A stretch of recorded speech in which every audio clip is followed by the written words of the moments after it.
Matthieu, chapitre 27.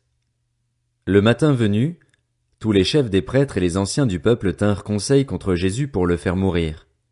Après l'avoir attaché, ils l'emmenèrent et le livrèrent à Ponce Pilate, le gouverneur. Alors Judas, celui qui l'avait trahi, voyant qu'il était condamné, fut pris de remords et rapporta les 30 pièces d'argent aux chefs des prêtres et aux anciens en disant: J'ai péché en faisant arrêter un innocent. Ils répondirent: En quoi cela nous concerne-t-il? C'est toi que cela regarde. Judas jeta les pièces d'argent dans le temple, se retira et alla se pendre. Les chefs des prêtres les ramassèrent en disant: Il n'est pas permis de les mettre dans le trésor sacré puisque c'est le prix du sang. Après en avoir délibéré, ils achetèrent avec cet argent le champ du potier pour y ensevelir les étrangers. C'est pourquoi ce champ a été appelé champ du sang jusqu'à aujourd'hui. Alors s'accomplit ce que le prophète Jérémie avait annoncé. Ils ont pris les 30 pièces d'argent, la valeur à laquelle il a été estimé par les Israélites, et ils les ont données pour le champ du potier, comme le Seigneur me l'avait ordonné. Jésus comparut devant le gouverneur. Celui-ci l'interrogea. Es-tu le roi des Juifs? Jésus lui répondit: Tu le dis. Mais il ne répondit rien aux accusations des chefs des prêtres et des anciens. Alors Pilate lui dit: N'entends-tu pas tous ces témoignages qu'ils portent contre toi? Mais Jésus ne répondit sur aucun point, ce qui étonna beaucoup le gouverneur. À chaque fête, le gouverneur avait pour habitude de relâcher un prisonnier, celui que la foule voulait. Ils avaient alors un prisonnier célèbre, un dénommé Barabbas. Comme ils étaient rassemblés, Pilate leur dit: Lequel voulez-vous que je vous relâche, Barabbas ou Jésus qu'on appelle le Christ? En effet, ils savaient que c'était par jalousie qu'ils avaient fait arrêter Jésus. Pendant qu'il siégeait au tribunal, sa femme lui fit dire: N'aie rien à faire avec ce juste, car aujourd'hui j'ai beaucoup souffert dans un rêve à cause de lui.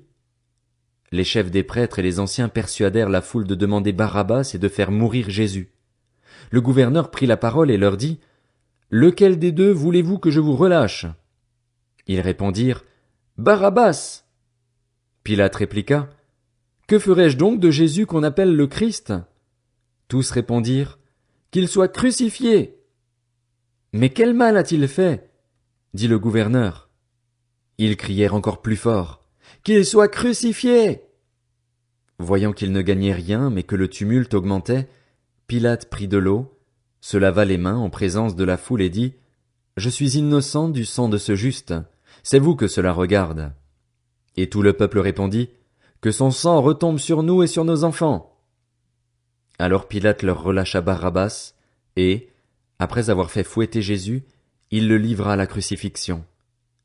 Les soldats du gouverneur conduisirent Jésus dans le prétoire et rassemblèrent toute la troupe autour de lui. Ils lui enlevèrent ses vêtements et lui mirent un manteau écarlate. Ils tressèrent une couronne d'épines qu'ils posèrent sur sa tête, et ils lui mirent un roseau dans la main droite.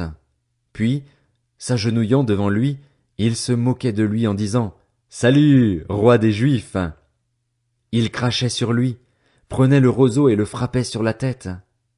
Après s'être ainsi moqués de lui, ils lui enlevèrent le manteau, lui remirent ses vêtements et l'emmenèrent pour le crucifier. Lorsqu'ils sortirent, ils rencontrèrent un homme de Cyrène appelé Simon et le forcèrent à porter la croix de Jésus. Arrivés à un endroit appelé Golgotha, ce qui signifie lieu du crâne, ils lui donnèrent à boire du vinaigre mêlé de fiel. Mais quand il l'eut goûté, il ne voulut pas boire. Ils le crucifièrent, puis ils se partagèrent ses vêtements en tirant au sort, afin que s'accomplisse ce que le prophète avait annoncé: Ils se sont partagés mes vêtements et ils ont tiré au sort mon habit. Puis ils s'assirent et le gardèrent. Pour indiquer le motif de sa condamnation, on écrivit au-dessus de sa tête: Celui-ci est Jésus, le roi des Juifs. Avec lui furent crucifiés 2 brigands, l'un à sa droite et l'autre à sa gauche. Les passants l'insultaient et secouaient la tête en disant: Toi qui détruis le temple et qui le reconstruis en 3 jours, sauve-toi toi-même. Si tu es le Fils de Dieu, descends de la croix. Et les chefs des prêtres, avec les spécialistes de la loi et les anciens, se moquaient aussi de lui et disaient: Il en a sauvé d'autres et il ne peut pas se sauver lui-même. S'il est roi d'Israël, qu'il descende maintenant de la croix et nous croirons en lui. Il s'est confié en Dieu, que Dieu le délivre maintenant, s'il l'aime. En effet, il a dit: Je suis le Fils de Dieu. Les brigands crucifiés avec lui l'insultaient eux aussi de la même manière. De midi jusqu'à 3 heures de l'après-midi, il y eut des ténèbres sur tout le pays. Vers 3 heures de l'après-midi, Jésus s'écria d'une voix forte. Élie, Élie, lama sabachthani? C'est-à-dire, mon Dieu, pourquoi m'as-tu abandonné? Quelques-uns de ceux qui étaient là, après l'avoir entendu, disaient, il appelle Élie. Aussitôt l'un d'eux courut prendre une éponge qu'il imbiba de vinaigre. Il la fixa à un roseau et lui donna à boire. Mais les autres disaient, laisse donc, voyons si Élie viendra le sauver. Jésus poussa de nouveau un grand cri et rendit l'esprit. Et voici que le voile du temple se déchira en deux depuis le haut jusqu'en bas, la terre trembla, les rochers se fendirent, les tombeaux s'ouvrirent et les corps de plusieurs saints qui étaient morts ressuscitèrent. Étant sortis des tombes, ils entrèrent dans la ville sainte après la résurrection de Jésus et apparurent à un grand nombre de personnes. À la vue du tremblement de terre et de ce qui venait d'arriver, l'officier romain et ceux qui étaient avec lui pour garder Jésus furent saisis d'une grande frayeur et dirent « Cet homme était vraiment le Fils de Dieu ». Il y avait là bien des femmes qui regardaient de loin. Elles avaient accompagné Jésus depuis la Galilée pour le servir. Parmi elles figurait Marie de Magdala, Marie la mère de Jacques et de Joseph, et la mère des fils de Zébédée.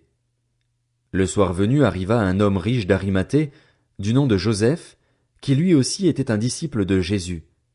Il alla trouver Pilate et demanda le corps de Jésus. Alors Pilate ordonna de le lui remettre. Joseph prit le corps, l'enveloppa dans un drap de lin pur et le déposa dans un tombeau neuf qu'il s'était fait creuser dans la roche. Puis il roula une grande pierre à l'entrée du tombeau et s'en alla. Marie de Magdala et l'autre Marie étaient là, assises vis-à-vis du tombeau. Le lendemain, qui était le jour après la préparation du sabbat, les chefs des prêtres et les pharisiens allèrent ensemble chez Pilate et dirent « Seigneur, nous nous souvenons que cet imposteur a dit, quand il vivait encore, « Après 3 jours je ressusciterai ». Ordonne donc que le tombeau soit gardé jusqu'au 3e jour, afin que ses disciples ne viennent pas voler le corps et dire au peuple « Il est ressuscité ». Cette dernière imposture serait pire que la première. Pilate leur dit « Vous avez une garde. Allez-y, gardez-le comme vous le souhaitez. » Ils s'en allèrent et firent surveiller le tombeau par la garde après avoir scellé la pierre.